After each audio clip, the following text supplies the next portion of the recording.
GearNetwork.com. The following is a presentation of the Gear Radio Network.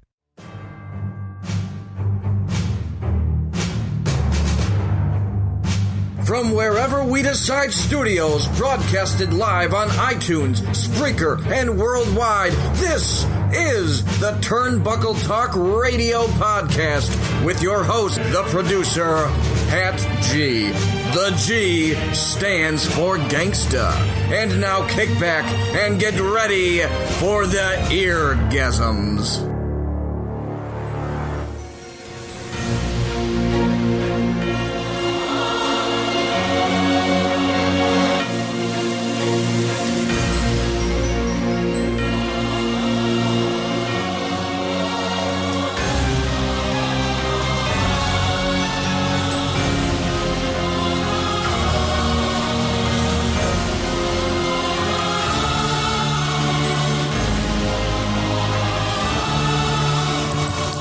Ladies and gentlemen, welcome to another edition of the Turnbuckle Talk Radio Podcast. Pat G here with Dan Fury, and today is Halloween, and because of it being Halloween, we're going to do a special treat for you all. We're going to talk the good, the bad, and the horrible of WCW Halloween Havoc.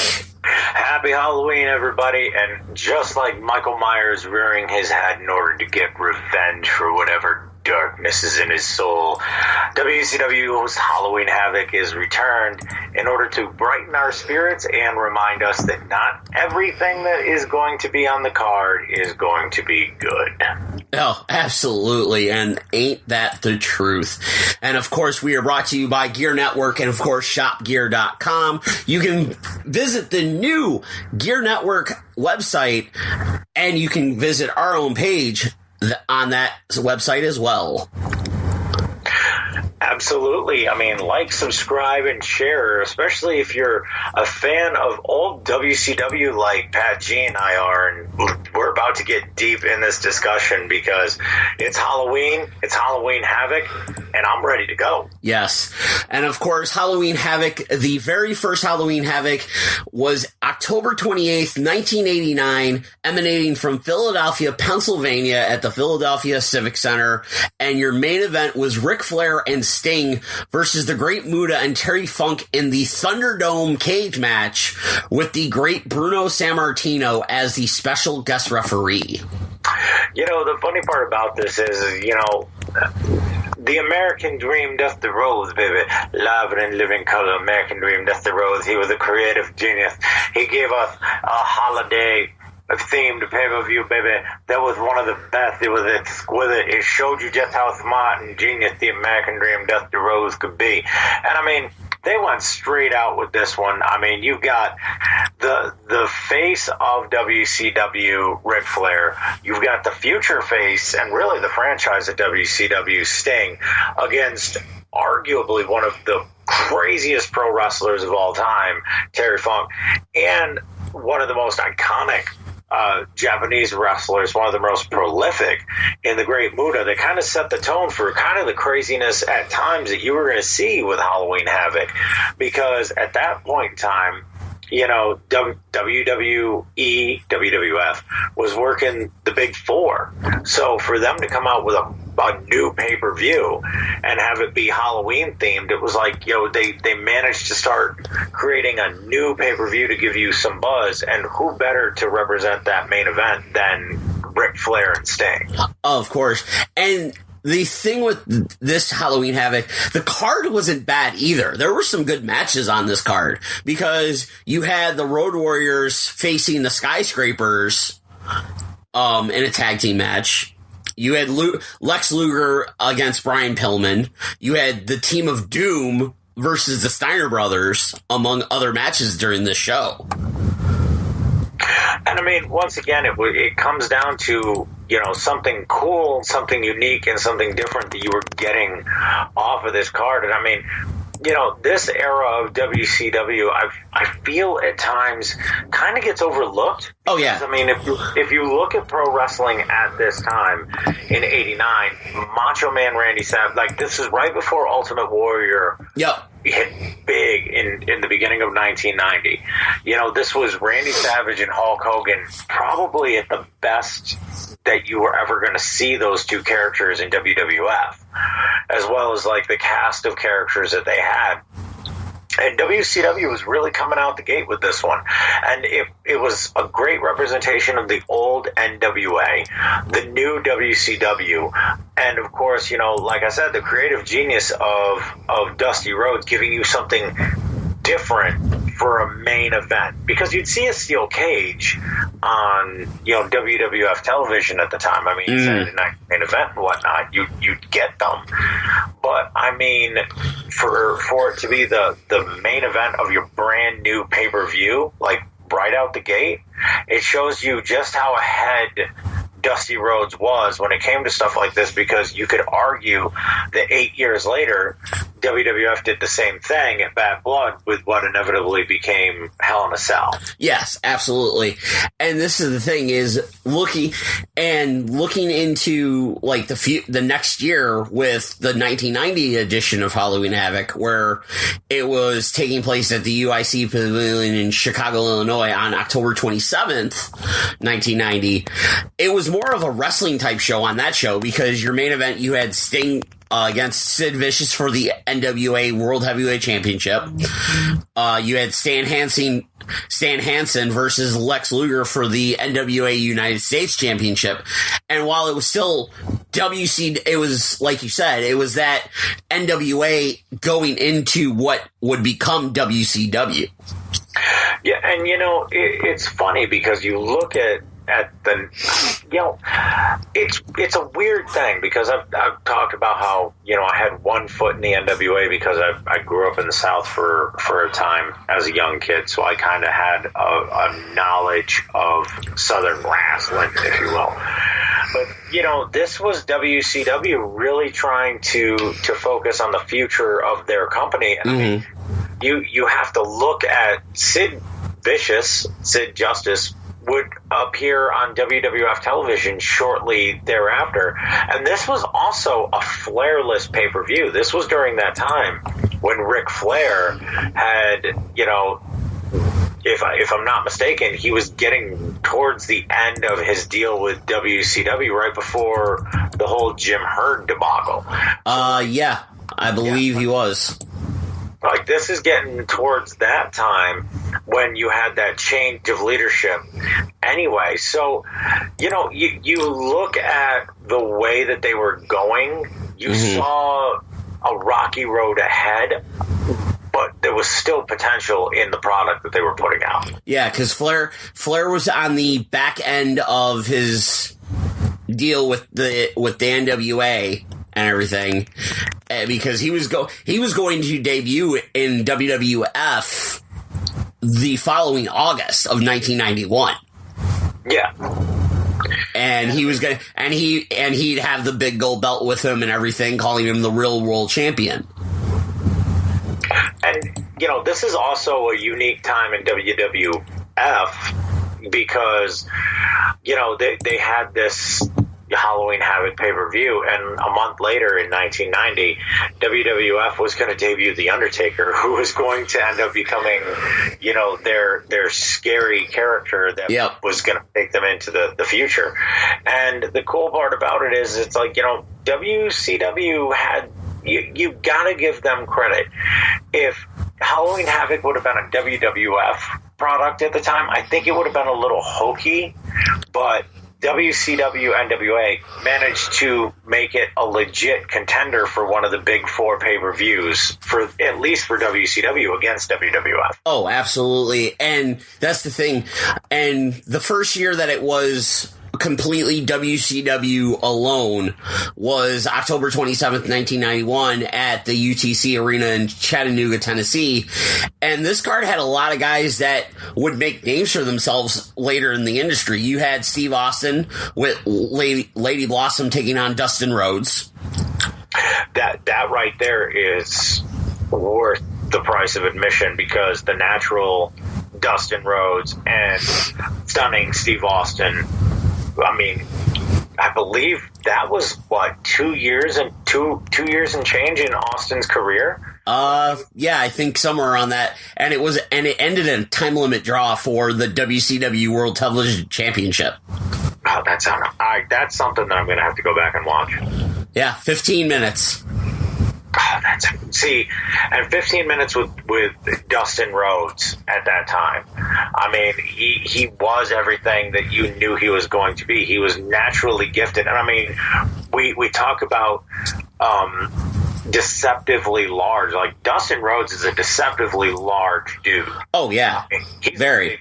And during this time frame, you saw how graceful he was in the ring and how smooth he was, thus the natural. And then, of course, this was your glimpses at Steve Austin and the greatness that he would be and the mechanic that he was. Oh, absolutely.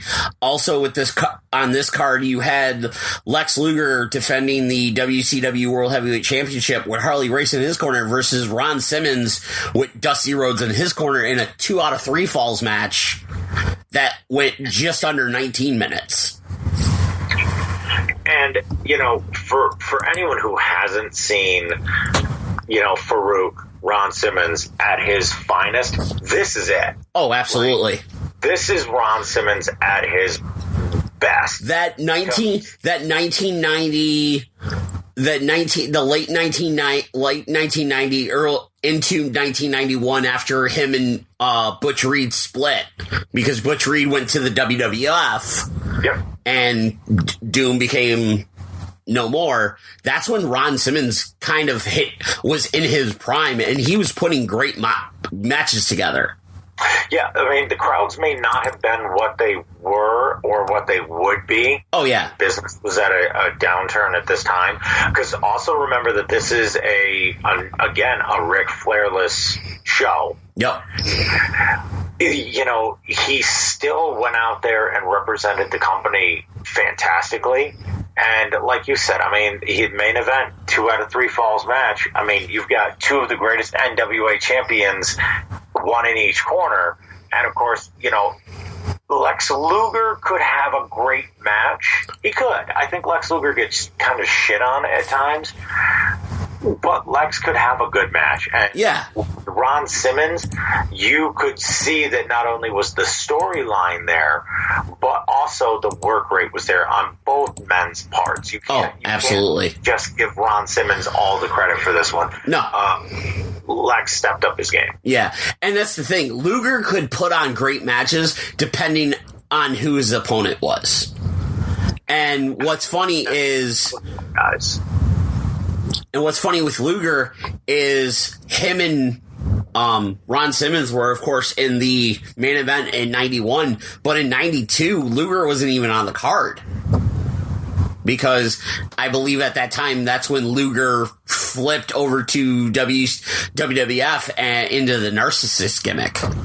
Yeah, it was leading up to that narcissist gimmick. Yeah. Absolutely. Yeah. Where he was coming out with the women in bikinis and the mirrors and the pyro, the sparklers attached to it, and he was just, the metal plate in the arm.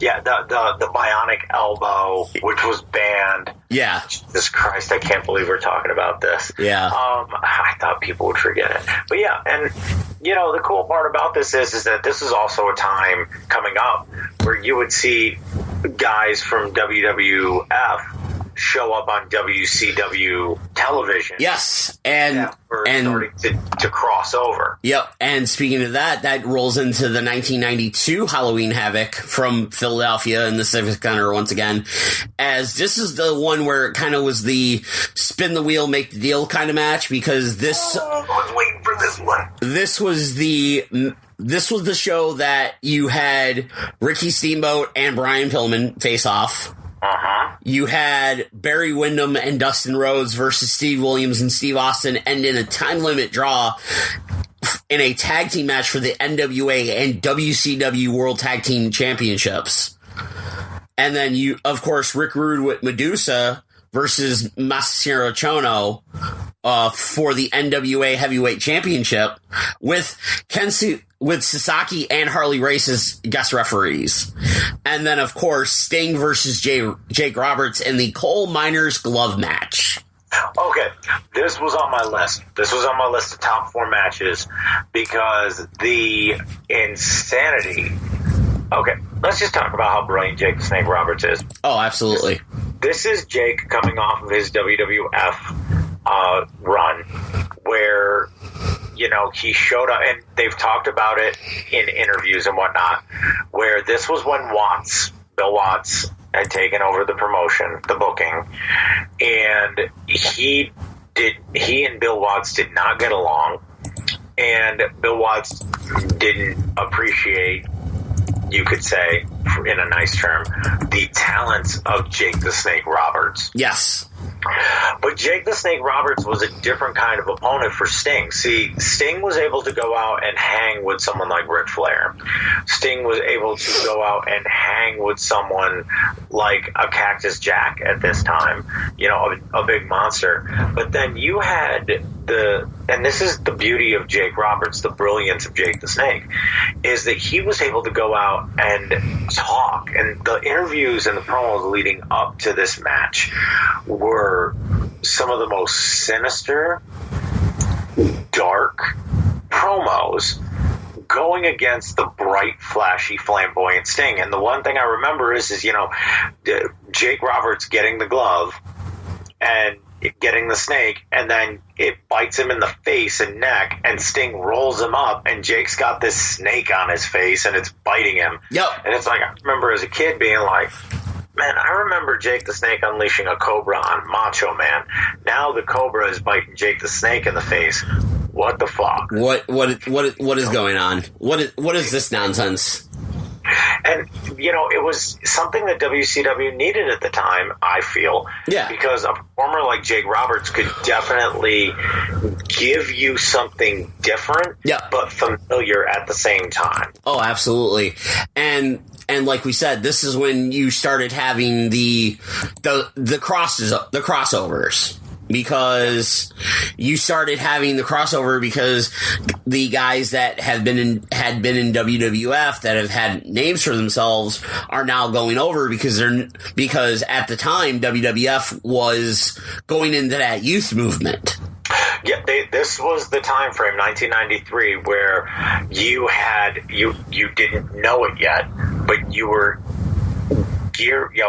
Hogan was gone from WWF at this time. Macho Man was behind a desk.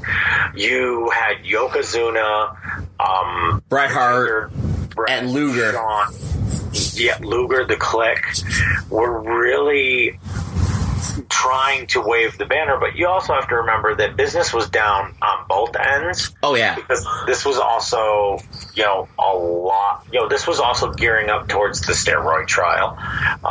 The U.S. government versus Vince McMahon. Yep. This was also Watts's attempts of bringing WCW back out of debt and the problems he was having dealing with Turner and the infrastructure of Turner.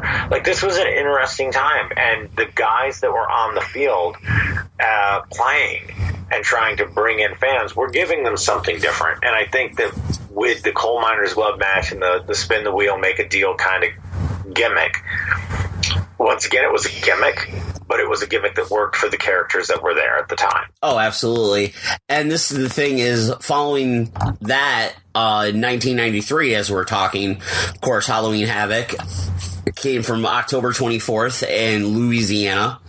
And this show had some decent matches on it. You had Lord Steven Regal versus Davey Boy Smith to a time limit draw for the TV title. Dustin Rhodes faced Steve Austin once again and almost went 15 minutes for the United States title. And of course, the main event, you had Big Van Vader with Harley Race defeating Cactus Jack in a Texas death match. And those matches were brutal. They were. See, and this was a cool time for Cactus Jack because Cactus Jack was unbelievable on the microphone. In fact, I don't think people I think people do give Mick Foley credit for being great on the mic. I don't think they give him as much credit as he deserves. I think at times Mick Foley, in WCW may have been overlooked. Oh, absolutely. But his stuff was Van Vader. And the work that they did, and the brutality that someone like Vader would inflict onto Cactus Jack. Oh, absolutely. That was a different. I mean, if you look at the history of the NWA and the title and the chase and all that stuff, Big Van Vader and Cactus Jack were not the two that you would imagine would be main eventing a pay-per-view. But this also showed you that Mick Foley could do it. Vader could do it. Especially with the fact that it was kind of a dual main event this show, because you had Rick Rude defending the WCW International World Heavyweight Championship against Ric Flair. Yeah, and the beauty of it is that Flair was back, first off. Yep. But the beauty of that is, here we are, Ric Flair is not the one we're talking about as far as the memorable match on that card. What it is was the gimmickry and the brutality of Vader versus Cactus Jack. I was going to call him Foley, but Cactus Jack. Yep. I mean, because fans had already been introduced to that feud. I mean, we'd already by then seen what exactly these two will do against each other. And now you're putting it on the big stage of a pay-per-view like Halloween Havoc, which had really gained traction with fans. Absolutely. And of course, this was at a time where, as you've stated, Hulk Hogan was gone from wrestling. He was doing his TV show Thunder in Paradise, and finally got talked into coming back to WCW.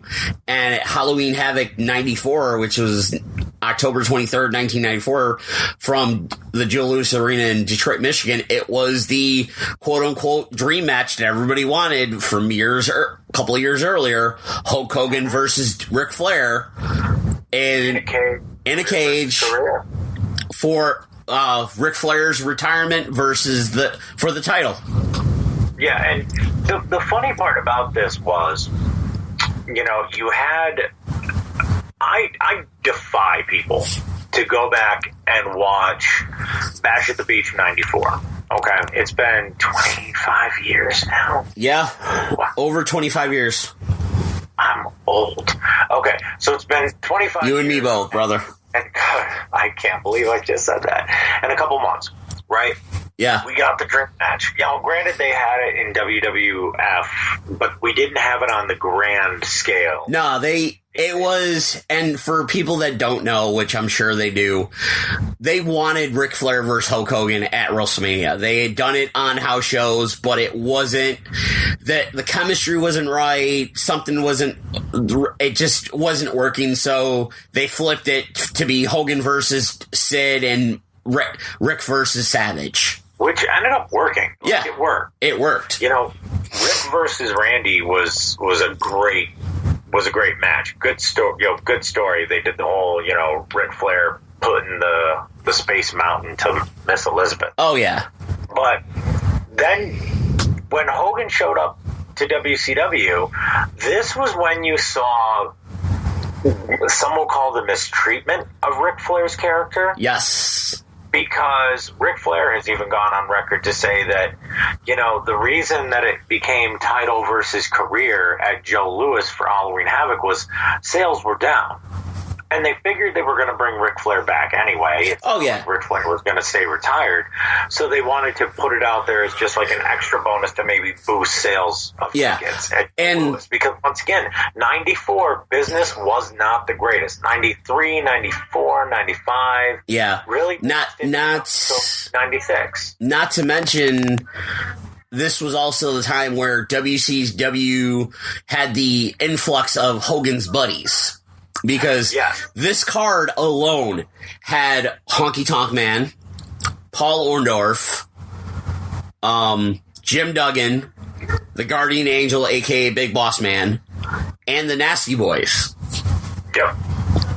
And not to mention someone that was kind of like building his way through WCW, Marcus Alexander Bagwell, who had been part of numerous tag teams, was on these shows. I've always liked Buff. I'm not gonna lie, Buff entertained me. I mean, granted, when he was doing the American Males Chippendale with Scotty Riggs. It wasn't the greatest, but Buff Bagwell at least entertained me when I saw him on the screen. He was funny. Yeah, he was that funny. He did funny, cocky very well when he was eventually part of the NWO as Buff Bagwell with Vicious and Delicious. Yep. I thought that was a great tandem, but you're absolutely right. Like 94, you could see where Bischoff was starting to amass the talent that would need to at least get eyeballs on the product. Yep. Mind you, at this time, we're almost a full year away from Nitro.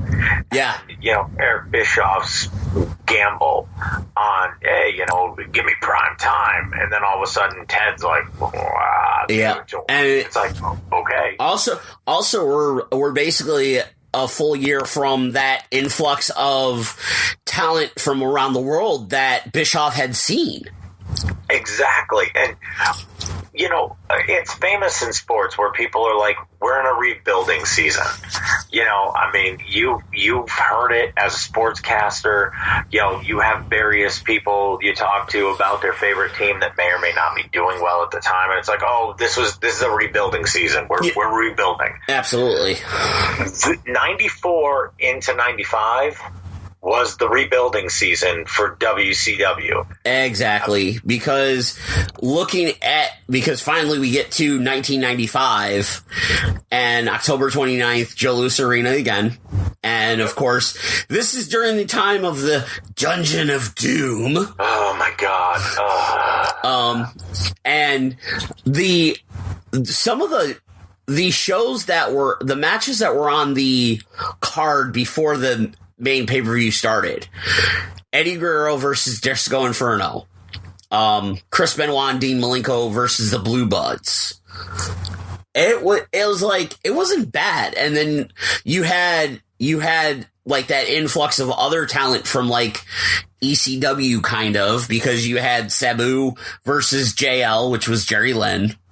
Which, by the way, you're in the Sheik's, the original Sheik's backyard in Detroit. Yeah, and Sabu was with the Sheik. Exactly. So, like, you had that pop of, oh, well, it's Sabu, who had obviously made his name in ECW and in Japan. Yep. Bringing his uncle, and that was another thing that WCW doesn't get enough credit for. So I'm a pat WCW on the ass a little bit right now. You'd mentioned earlier where Bruno Sammartino was on the inaugural WCW Halloween Havoc. The NWA WCW is the special referee in the main event. Exactly. They would have, they being WCW, would bring out wrestling legends that maybe weren't legends in WWF necessarily, but were legitimate wrestling legends. Yeah. Absolutely. They brought out Randy Savage's father for events, Angelo Powerful. Yep. They brought out the Sheik, the original Sheik. They would bring out these stars. I believe, if I'm not mistaken, this is when you had like Nick Bockwinkel was a commissioner type. Yeah, he was like the voice for the championship committee type deal.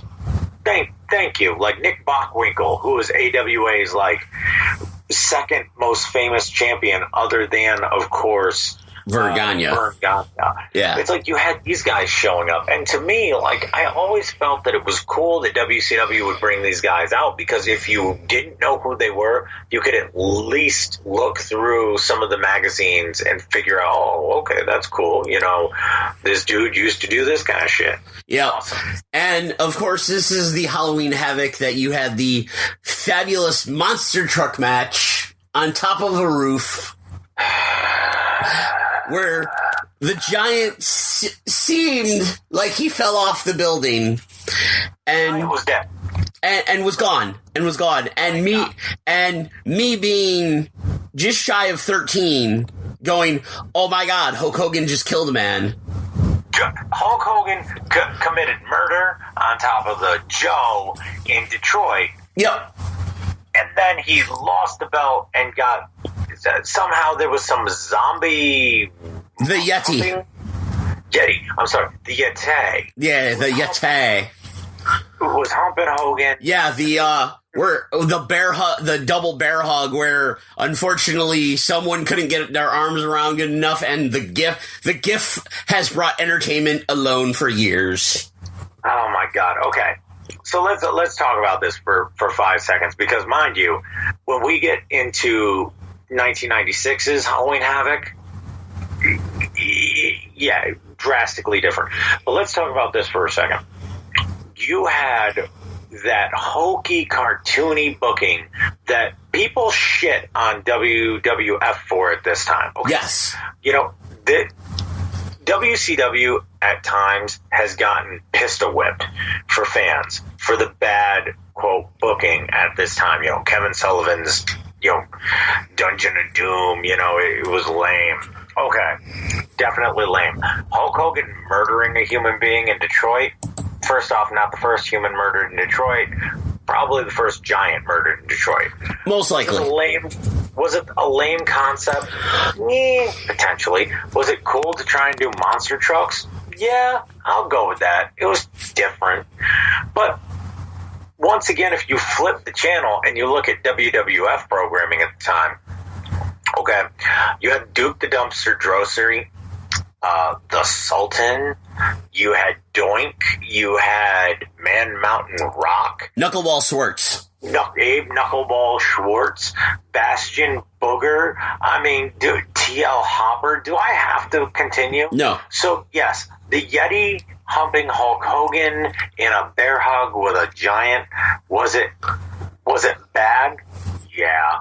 But at least there was some good stuff sprinkled in to make you not remember necessarily the zombie humping. Oh, absolutely. And of course with this event in 1995, you had the reformation of the Four Horsemen, because you had the match of Sting and Ric Flair versus Pillman and Arn Anderson, where Flair turned on Sting and they basically jumped Sting and beat him up. And punched him right in the mush. Yeah, awesome. And reformed the Four Horsemen essentially. And then of course you had Randy Savage and Lex Luger going against each other. And always a good match. Yeah, and of course and then on the bottom half of the card, you had Johnny B. Bad versus Diamond Dallas Page for the TV title. Which I believe he won the title, and he won the Diamond Doll, which became the Booty Babe. Yeah, and the cool part about this is that this is also a time when the gimmickry of Diamond Dallas Page was like at its apex. Oh yes, he had everything: the cigar, the rings, the clothes, everything. The hair, the hair.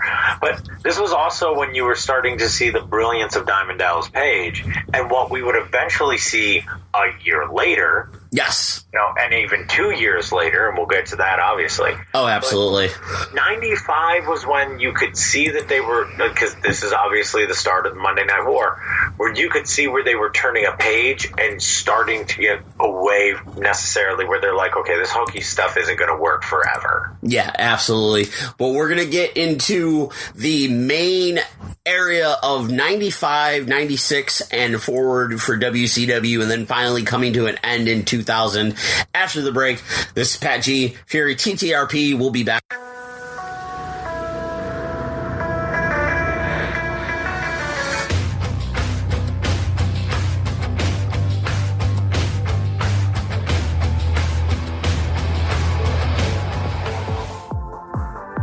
Ladies and gentlemen, it is Pat G from the Turnbuckle Talk Radio podcast. And no, we're not talking pro wrestling today, but we are talking sports hoodies, NFL, NBA, MLB, NHL, soccer, and much more. And this is brought to you by houseofhoodies.com, a new sponsor here at the TTRP. You can visit thehouseofhoodies.com and pick up your favorite team's merchandise. They have current players, former players, or you can customize your own hoodie, whether it be the NBA, NHL, MLB, and the NFL. After you're done shopping, use the promo code TTR Podcast and you will get 15% off your order. That's TTR Podcast or 15% off at thehouseofhoodies.com.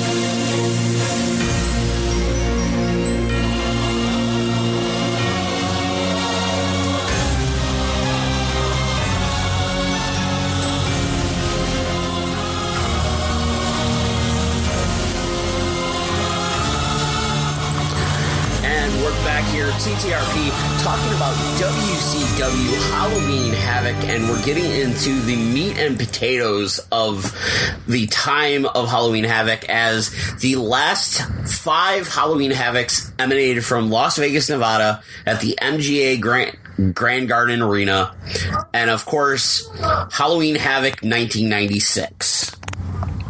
And this saw the this was at the time of the NWO. The NWO had been created and everything. Of course, the previous summer at Bash at the Beach, Hogan turning to the dark side. But this pay-per-view started off amazingly great because you had Dean Malenko versus Rey Mysterio Jr. for the Cruiserweight Championship, and then Diamond Dallas Page versus Eddie Guerrero. Okay. Diamond Dallas Page has said that this is one of his favorite matches. Go back and watch 96's Halloween Havoc from start to finish. Oh. Start to finish. Other than WrestleMania of that year, probably the best payper-view of the year. Yeah, and running down the card real quick, of course I mentioned Malenko and Mysterio, Page and Guerrero. You had the Giant defeating. You had the Giant versus Jeff Jarrett. 6, which is of course X-Pac versus Chris Jericho. Once again, that was a good match. Because this was also, you have to remember by saying Chris Jericho, this was white meat, babyface, no name, Chris Jericho, but it was still a good Chris Jericho. Oh, absolutely. Lex Luger versus Arn Anderson, Steve Mongo McMichael and Chris Benoit versus the Faces of Fear, the Outsiders versus Harlem Heat, and then, of course, finishing with Hollywood Hogan versus Randy Savage. Okay. NWO is very present on this entire card, as you can see. This is the not the NWO that we would see a few months later going into like uncensored. No, this was Giant of the NWO. This was the money. This was the big name in Hogan. Yep. The future guys in Nash and Hall, and the Giant, and then the guy that's going to take over in the Giant. Yeah, and this was, at this time, the Four Horsemen and the Dungeon of Doom, Faces of Fear, were trying to stop the NWO. Because if you go back and you watch the television at that time, it's very cool because you have the WCW tries to form against the NWO, but clearly... But they can't because there's so much animosity between each other. Exactly. And also at this time, the wild card is this is when Sting had ascended to the rafters. Yes. And you were constantly wondering where Sting's allegiances lie. And this is also pre-Macho Man joining the NWO. Yeah, this is when the last we saw. Yeah, this is when Savage left WWF and came in for, as we now know from Eric Bischoff's podcast, came in with the Slim Jim deal for $750,000 that essentially paid Savage and was like, here you go, guy for free, because the sponsorship deal he had paid his contract. Because Slim Jim's proudly presented Halloween Havoc, and they had the Slim Jim ring posts. It was Slim Jim. I think he even went out there in Slim Jim colors. Yes, he did. He had the red and yellow and everything. Yeah, he went out in Slim Jim colors. There were banners for Slim Jims everywhere. This was one of the sponsors. If you go back and you watch a lot of the material that Vince McMahon talks about and other guys talk about, we lost sponsors during the Monday Night War. This was one of the main sponsors that had always been with WWF. Yep. Because of Macho Man. And then when Macho Man left and took that with it, as we know from Eric Bischoff's podcast, that paid for Macho's contract every year, essentially. You have to look at that and be like, that was revenue that once was going to WWF, that no longer was, and it's basically paying for a main event at one of the biggest pay-per-views of the year. And not only is it just a main event, it is Hollywood Hulk Hogan versus the Macho Man Randy Savage, which is a proven commodity and a proven formula that worked. Yep, because they had worked. And you had Miss Elizabeth in a neutral corner. And in this match, the cool part about it is we had talked about it. This was right before the NWO turn of Macho Man, right before he disappeared for a little bit and then came back and joined with everyone. Yeah, and this was off the heels, as you mentioned, of Fall Brawl 96, where it was NWO versus the Horsemen versus Flair, Anderson, Luger, and Sting, and they thought Sting had turned because there was the bogus NWO Sting. Yep, and this was really when the Sting character became what we know now as Crow Sting. And he would sit in the rafters, he would look down, he was starting to grow his hair out, he would ascend from time to time, either come through the crowd or rappel down, hit someone with a baseball bat, and disappear. This is that time. But this is also another interesting time, and this is in my top 4 for Halloween Havoc. Not because of any of the matches. Nope. But because of one moment. Yep. Hulk Hogan, victorious, in the ring with the Giant, talking smack. Talking about how he put all those people there. All those people need to bow to Hollywood Hogan, brother. And then you just hear the brr-doo-doo. Brr-doo-doo. And the bagpipes start. And Hogan's expression when he hears bagpipes, is like he just saw a ghost. And then you see Roddy Piper walk down and cut one of the most emotional promos in wrestling, bar none. Oh, that promo where Roddy Piper came out again, who we all knew as a bad guy against Hulk Hogan in the 80s, is now the ultimate good guy against the evil Hulk Hogan. Yep. And that's the thing. Piper was the ultimate good guy, but Piper was just being Piper. He was. There's no other way to say it. Piper was being Piper because Piper was calling Hogan out on his crap. Yep. Piper was one of my favorite things is it's like, it's okay, man. I'm a multi-millionaire too. And you're just like, because the air around Hulk Hogan was the face of wrestling. He made a lot of money. But then you get to think about it and you're like, Roddy Piper made a lot of money too.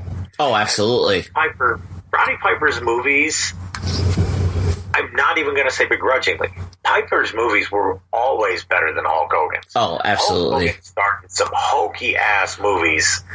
Piper starred in cult classics. Yeah, Piper had the cult classics where Hogan was Suburban Commando and Mr. Nanny.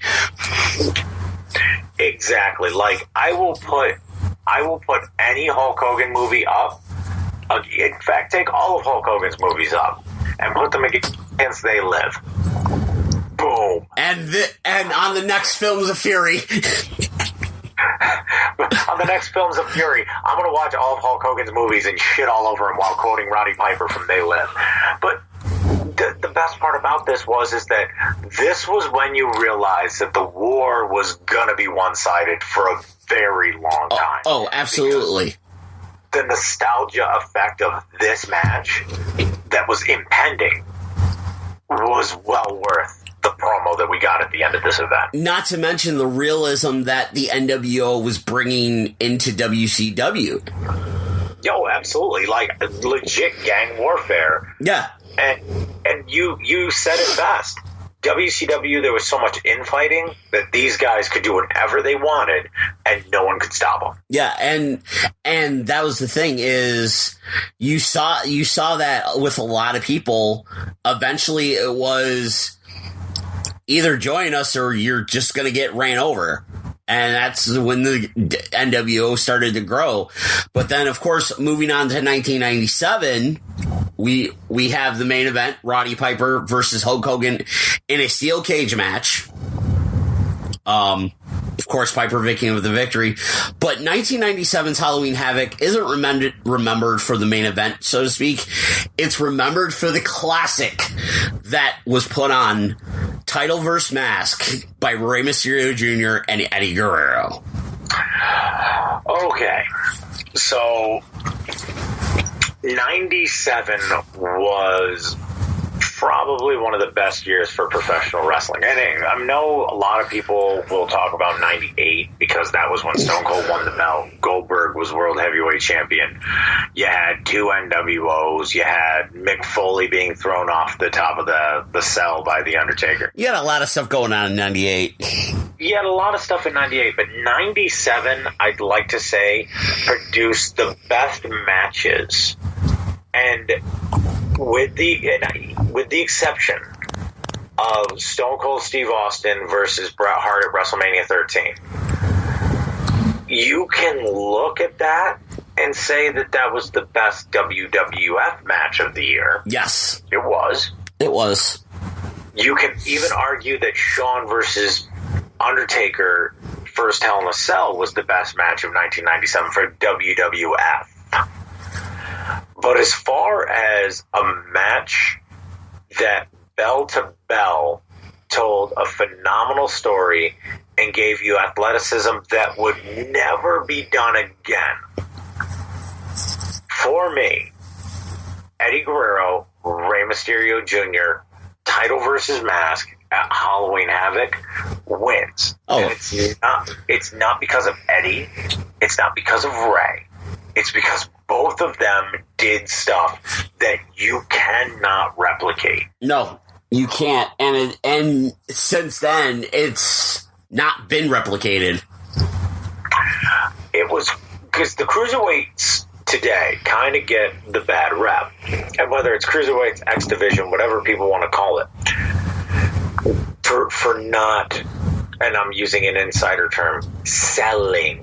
Mm-hmm. They didn't sell. Okay. This match was all selling on the part of Rey Mysterio. Oh, and it was all absolutely selling on the part of Eddie Guerrero. And this was also, coolly enough, one of the first times we got to see Rey Mysterio in a superhero outfit. He was the Phantom. Yes. It was a movie starring Billy Zane that year. And also, like, when I say that there was stuff that was done that could never be done again, watch that match. The timing of those two men was razor thin margin of error, and they hit the mark every single time, no matter what it was. And the tension of, is Rey going to get this mask ripped off or not? The way Eddie would work the mask. Eddie would put him down in a simple move, but just by working that mask and trying to tear it open just a little bit, you as a fan might as well have been seeing him get beat with a chair. Oh, absolutely. Because it was, and at the time, 97, I was a fan of the Cruiserweights. I was a WCW fan regardless. But that match was just like, I was mesmerized. And when Guerrero would have like Ray in like the simple, just normal headlock, and he's trying to grab at the mask, and Mysterio's fighting him. It's just like you're with that emotion of Mysterio because you know how much that mask means. Yes. Not only does that mask mean everything to Rey Mysterio, but then, you come to find out that there was a lot of backstage antics in regards to that mask needs to come off. It doesn't make sense. The mask needs to go away. We can't market Rey Mysterio. Well, you really weren't trying to market Rey Mysterio anyway, so let's not pretend like you were. Rey Mysterio's mask was everything. You know what I mean? And, he would eventually lose it in WCW. Spoiler alert. But as far as him as a character and as a personality, this match, if someone were to ask me, Rey Mysterio match, give me what you got, go, the only match I could show them that would do him and his legacy any justice is this one. Mm-hmm. Absolutely. And of course, now that brings us to 1998. Do we have to? We have to. Oh my God. Halloween Havoc 1998, October 25th. He's going to do it. He's going to talk. I asked him nicely. Not to talk about this one. And this is the pay-per-view that a lot of people started to notice the cracks in the armor of WCW. Oh my God. Yeah, they were gushing at this point. Because at this point they were trying to throw shit against the wall and try to get whatever to stick. The NWO had run rampant, had split. Bret Hart was in WCW, and of course Hollywood Hogan's running roughshod. And the pay-per-view before Fall Brawl 98 saw the return of another face from Hogan's past, the Ultimate Warrior, and this led to Hollywood Hogan versus the Warrior, but we're not going to talk about that just yet. This pay-per-view is known for running out of time before the main event of the evening goes on. Yeah. Because the main event of the evening, the champion Goldberg against Diamond Dallas Page for the WCW Heavyweight Championship, was just underway when the pay-per-view feed cut in a lot of areas. Yep. And running down this card, there are 12 matches on this card. The first match was Jericho and Raven working 7 minutes and 49 seconds. Wasn't a bad match. Wasn't a bad match. Let's be honest. No. This is also when Jericho was kind of becoming dickhead Jericho. Yes. Was actually in full jerk mode. Really good stuff. Wrath versus Ming, 4 minutes and 23 seconds. Disco Inferno and Juventud Guerrero, 9:39. Alex Wright, Fit Finley, 5:09. Perry Saturn and Lodi, 3:50. Billy Kidman defeating Disco Inferno in the Cruiserweight Championship, 10:49. Rick Steiner and Buff Bagwell defeating the Giant and Scott Steiner tag team title match, 8:24. Rick Steiner defeating Scott Steiner, 5:10. Scott Hall defeating Kevin Nash, 14:19. Bret Hart defeating Sting by knockout, 15:03. Now, at this point, that's 10 matches in. And you're looking at almost 3 hours of time. Not counting backstage interviews, promos, and stuff. Just match time. Then you have Hogan and the Warrior at 14:18, and then the main event, Goldberg and Page, which was 10:29, but had got cut off, and then shown for free on the next night of Nitro. Which a lot of people thought was a ratings ploy. Oh, absolutely. Because at this point, like you said, WCW was gushing. WWF had started to win the war. And yeah. Okay, so there's actually a couple moments on this card that I did want to talk about. One of them was the gross misuse of Sting versus Bret Hart. Oh, God. Okay. So at this point in time, Sting was growing a goatee. Yeah. He was about to go out for surgery. He was NWO Wolfpack. Yes. Okay. And he had a red painted face. Okay. Going up against Bret Hart. Both of them essentially used the same finishing move. Sharpshooter, Scorpion Deathlock. Both of them could have phenomenal matches. But Bret Hart at this time had already done 3 or 4 heel face turns. Okay. His character wasn't really going anywhere, and Sting was not the hot property he had been a year prior. No. Because he joined the NWO, because he was now part of a group and his character got diluted down. Yep. Fans didn't have the same fever. So, to me, this could have been a match to put both of them on the card. You know, obviously they were high up on the card. Could have put them back on the map. Could have really had fans interested in them again. And it was for the U.S. title. It was for the U.S. title. And it crapped the bed. And then Sting actually took off to go get surgery. Bret Hart languished and just was, really spectacular for the rest of the year. Yeah. Until he got kicked in the head. Until he got kicked in the head the next year. Here's another thing. This was also, if I'm not mistaken, Pat G, when they were doing the Scott Hall is drunk on television gimmick. Okay, if memory serves me correctly, they did this at this pay-per-view. I believe they did. Yeah, because originally it was supposed to be Rick Steiner and Buff Bagwell versus the Giant and Scott Hall, because Scott Hall was part of the tag team champion, but Scott Steiner was a substitute for Scott Hall. And, this was also right before,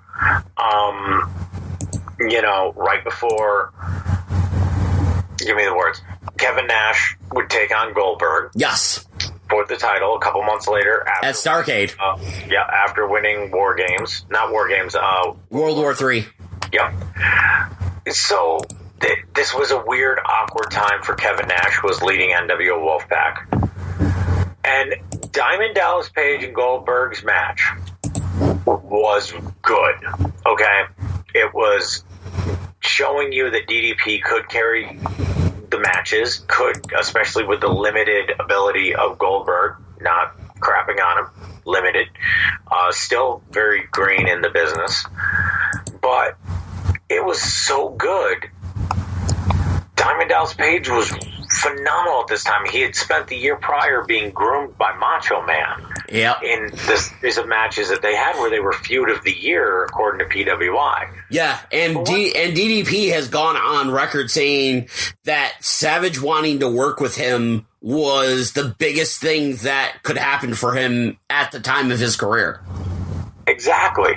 But what this pay-per-view gets remembered for is probably one of the worst matches in professional wrestling history, with 2 of the biggest names of all time in professional wrestling history in it. Yeah. And this is the thing, is wrestling critics and fans alike pretty much just, this is one of the worst matches of all time, just poor in reaction. The crowd response just didn't care.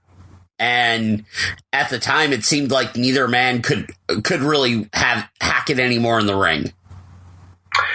I think Hogan had succumbed to a lot of injuries. Yep. You could tell he was not wrestling a full schedule. No, he wasn't.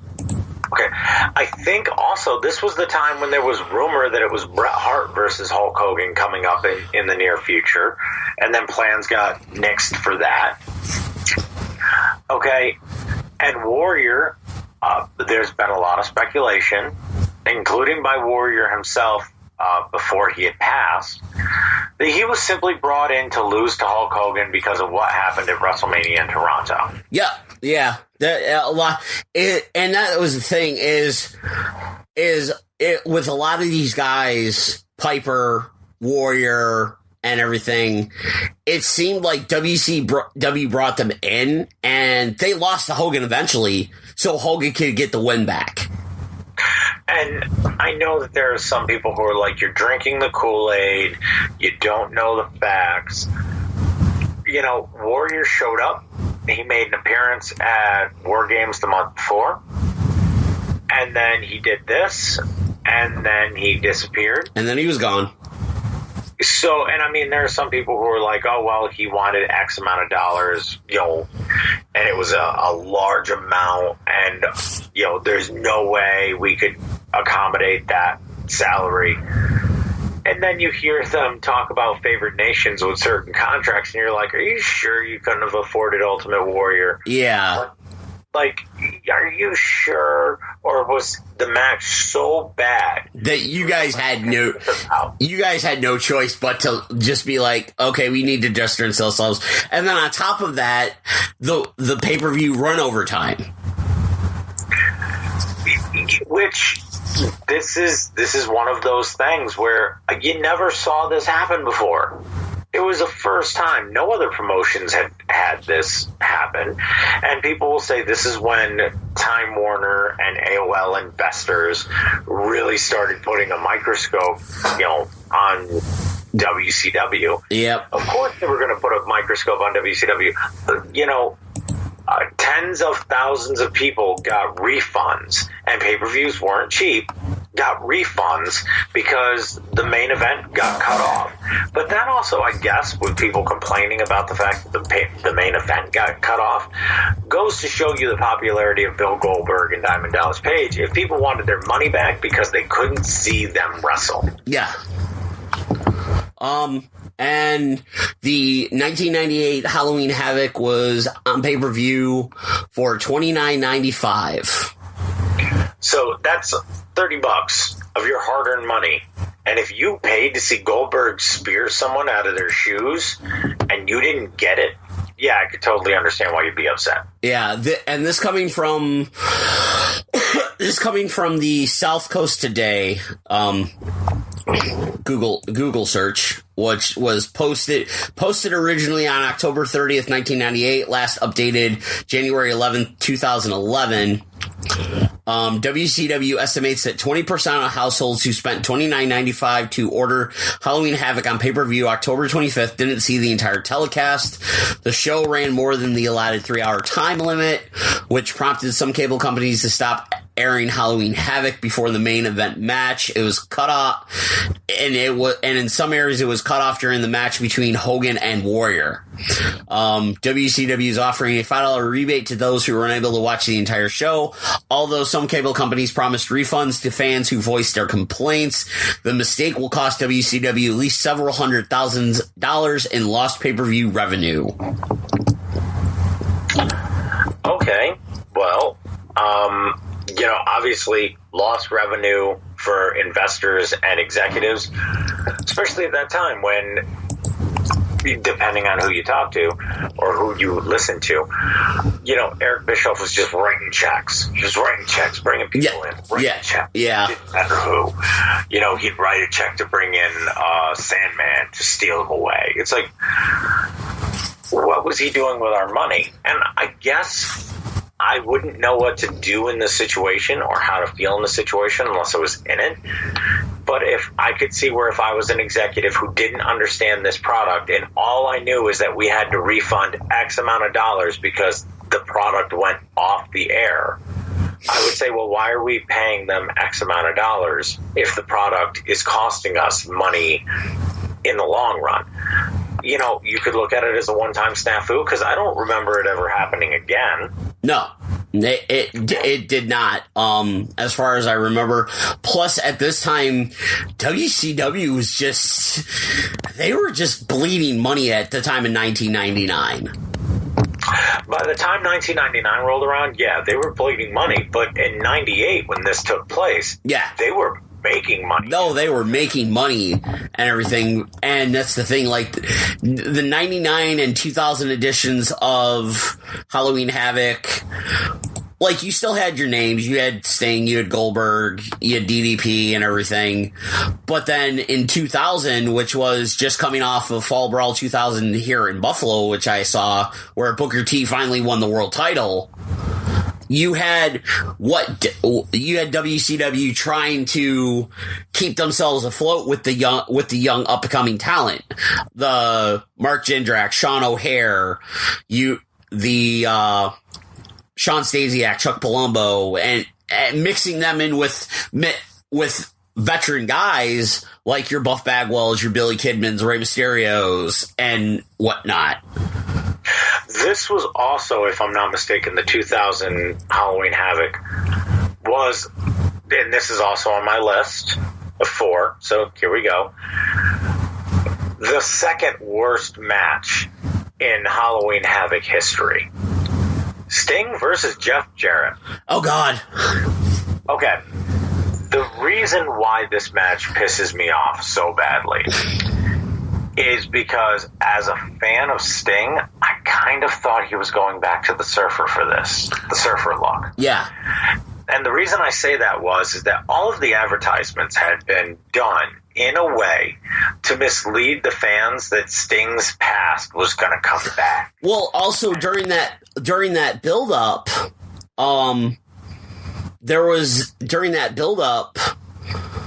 or hell, even during that match, during the build-up, Jeff Jarrett had dressed up as like the 1990s version of Sting.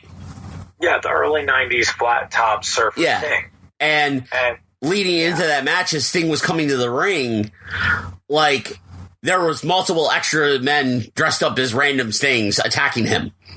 Yeah, oh my God. And that was the thing, is the commentary for that also was unbelievably bad. Like, that was the worst Tony Schiavone commentary of all time. Yeah, well... The reason I say that is because it's like he was making fun of the different eras of Sting. Yep. That were attacking the real Sting.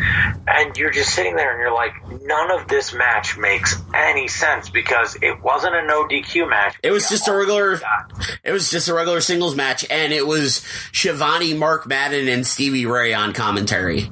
Yeah, and it was so bad. It was terrible. And the match was just god awful. The story that went, everything before that night with the story was really good because I honestly thought Jeff Jarrett was going to cause Sting to like shave his head and go back to the flat top. Yeah, that would be like cool. That's what I thought, and it would have been cool because it would have been like, okay, Sting's going back to his roots because you finally broke the man. And instead, we get him coming out to Seek and Destroy, which is awesome. One of my all-time favorite Metallica songs. Nothing wrong with it. But then all of a sudden, it's like, you know, Surfer Sting attacks Sting, and then Crow Sting attacks Sting, and then NWO Wolfpack Sting attacks Sting. Yep. And it's like, okay. And then Jeff Jarrett wins, and, you know, little did we know at the time that Sting went away for yet another surgery, and we wouldn't see him again until March when WCW was sold to Vince McMahon. Yeah, and then the final match with him and Ric Flair. Yeah, but it was, you know, by that last Halloween Havoc, I think you understood this is the end. Oh yeah, like, absolutely. And this was the thing, is that whole 1999 into 2000, and we've both known about it because of the Nitro book that came out. At that point, it was just Eric Bischoff was trying everything in his power to make things work, but the AOL Time Warner merger just was like, yo, we don't want wrestling anymore at all. Yeah, there was zero interest in keeping wrestling. The product was losing millions of dollars. Yep. WWF was clearly in control in 2000, and you could tell that, you know, you had just come off of the random booking, you know, committees and Vince Russo and Kevin Sullivan, that And Bischoff, by this point in 2000, was gone yet again. And you just are sitting back and you're like watching this train wreck occur. And the only thing you can do is turn your head to the other product, but on occasion look back just to see how many bodies are strewn across the railroad tracks. And the unfortunate part is that the bodies that were strewn across the railroad tracks were the careers of guys like Sting, Kevin Nash, you know, like guys that you had liked over the last couple of years that just, their characters were just stomped all over by this point. Yeah, absolutely. And it's an unfortunate thing what happened with WCW, and I would love to see a Halloween Havoc like come back, because those sets for Halloween Havoc at time were amazing. Remember, I believe it was the 1998 one, was the giant demon inflatable thing with the pumpkin jack-o'-lantern with the Halloween Havoc logo, and like they had the cemetery scene on the side of it and the mausoleums behind it. They had the screens, and it's like, dude, that is an awesome stage setup. Yeah. I mean, as hokey as people might be like, oh, it's an inflatable demon with wings and a pumpkin. It's like, dude, that thing is awesome. I want that in my living room. I want that on my WWE 2K20 as a downloadable thing. You know what I mean? Like, yeah. It was aesthetic. That too. Yeah, the demon holding the pumpkin with the two like mausoleum type buildings and the graveyards in front of them. It was an amazing set.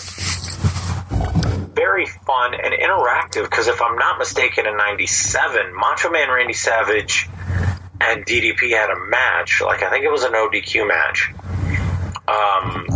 in which they used parts of the set, which is something that they had done at like Spring Stampede and whatnot. Yeah. But I think that they had like some sort of no DQ match in '97 at Halloween Havoc, and they were using like the props as weapons. I'm like, okay, this is well worth it, because '97's Halloween Havoc was pretty dank as well. Oh yeah, absolutely. And I think they did have the DDQ where it was like they were using the gravestones to like as steel chair type deals. Yeah, and it was like hilariously good. And on top of it is looking at, granted, at this point, WWE owns pretty much all the content from WCW for the most part. Like, that is true. It's at this point, it's like, okay, you want to have an October pay-per-view, bring back Halloween Havoc, because how fun would that be for some of the talent that remember watching WCW Halloween Havoc? I think if you were to have WCW Halloween Havoc, if you were to have WWE Halloween Havoc in October instead of something like Hell in a Cell, dude, it'd make money.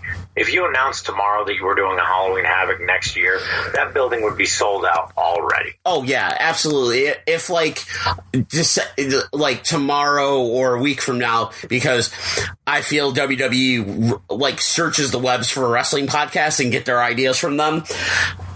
I'm not saying that they've recently stolen ideas, but they sound kind of familiar. Just saying.